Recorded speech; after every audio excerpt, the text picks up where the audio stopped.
We talked a lot about the Tanglewood Cafe, but I want to get back to the Meals on Wheels, because I do think some of our viewers might be watching and saying, well, then how does somebody qualify for Meals on Wheels? So I wonder, Sharon, if you'd kind of walk us through the whole, how do you get into the Meals on Wheels program? Well, the Meals on Wheels is, the real qualifier is age for that, 60 and over. Now, if somebody is under 60, our grant funds won't pay for that, and so we do offer a full pay program. So once again, so if somebody needed meals and they're 59, 58, there's a way to help them. Okay. But basically, it's for people that are 60 and older.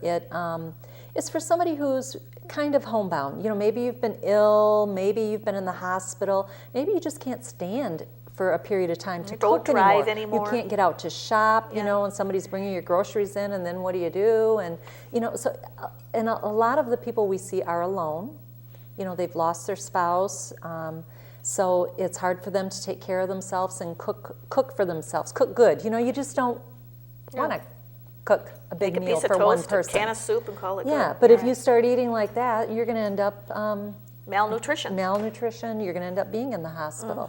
So it's really for somebody who's kind of homebound. If somebody would call, or family members call us, doctors call us, social workers call us. We get calls from all over, churches worried about some of the folks, and we talk to them over the phone and kind of ask a few questions and find out, it sounds like you could use Meals on Wheels, and then we get them signed up, and we do an in-home visit too, just to kind of talk to them about what's going to happen, what time the meals are going to come, who would be bringing them, what they can expect, what's in their best service, and to kind of check and make sure that there's not something else that they need. Which is great. And to refer them to other agencies. Because there's nothing like being in the home to say, maybe we need a railing put in on the steps, or maybe something else that might be helpful to help you, again, maintain that independence. Right. So am I to understand, if you qualify, is there no cost for Meals on Wheels, or is it a cost share program where people are asked to donate as they can? Or? Yes, we ask people to make a donation, and it gets a little confusing for people. They go, well, what should I donate? So we do have, if your income falls in this range, a suggestion on what might be comfortable for them. Very affordable. Very affordable. It's up to them to donate what they feel comfortable donating for the meals. And usually, a $2 donation is amazing for Meals on Wheels. So, they have multiple needs to take care of. And I think the best thing that I love about the program is that day visit. And we hear it over and over again. For some people, it's the only face they see. They'll say, if it wasn't for Meals on Wheels, there'd be nobody ringing my doorbell. I wouldn't be seeing a single person if it wasn't for my driver. They are saints. They are important.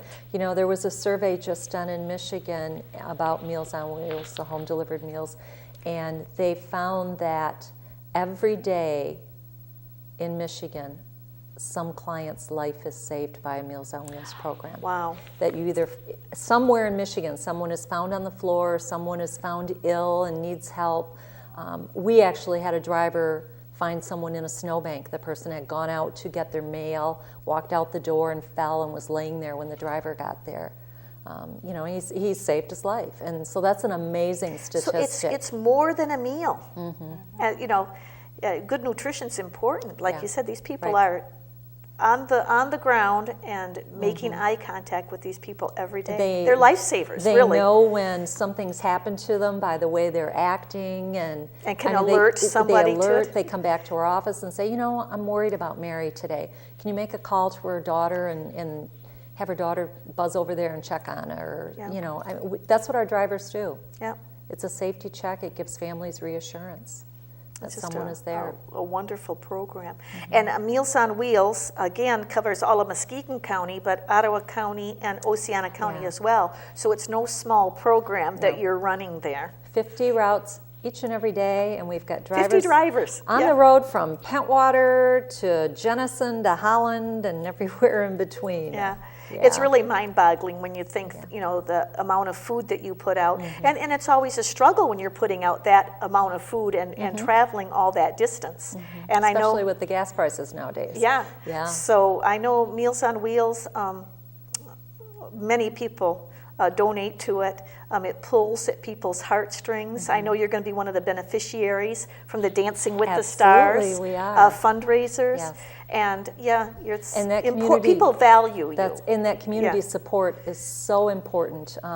Right now, we're over-serving in the program, and what I mean by that is we're funded to serve X amount of meals, and we're serving almost 100 more a day than we're supposed to right now.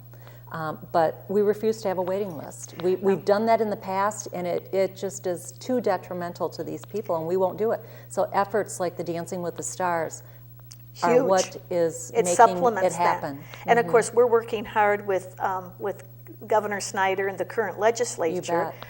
They were very good to us last year, and they kind of stopped the cutting that they had been doing to the program. But now we're hopeful the Michigan economy's turning, and we would like some of your Meals on Wheels funding returned because we have an ever-growing older population. And our need to have Tanglewood Park on Tuesdays and Thursdays and Meals on Wheels isn't going to go away. It's only going to grow, because what's more important than food? It's, you know, the basis for everything, isn't it? You need it. People get together, you always have food. That's right. Yeah. You can't beat that. No.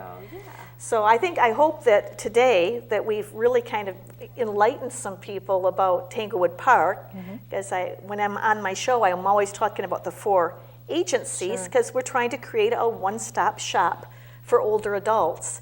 But at the same time, we have this wonderful cafe that is open to the public, and the proceeds or the profits from that just go right back into supporting Age Well services and programs. So it's just a win-win for everybody to come out and check out the Tanglewood Cafe.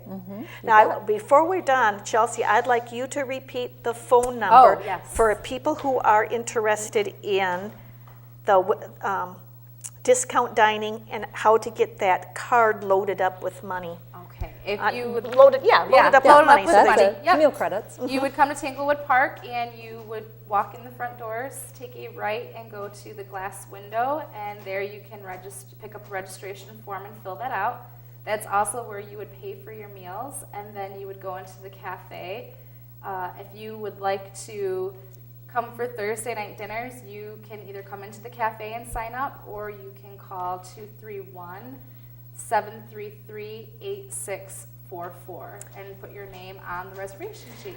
And thank you so much. And I always try to close the Senior Connections programs with this, because so oftentimes we give various phone numbers and we give lots of information or eligibility information.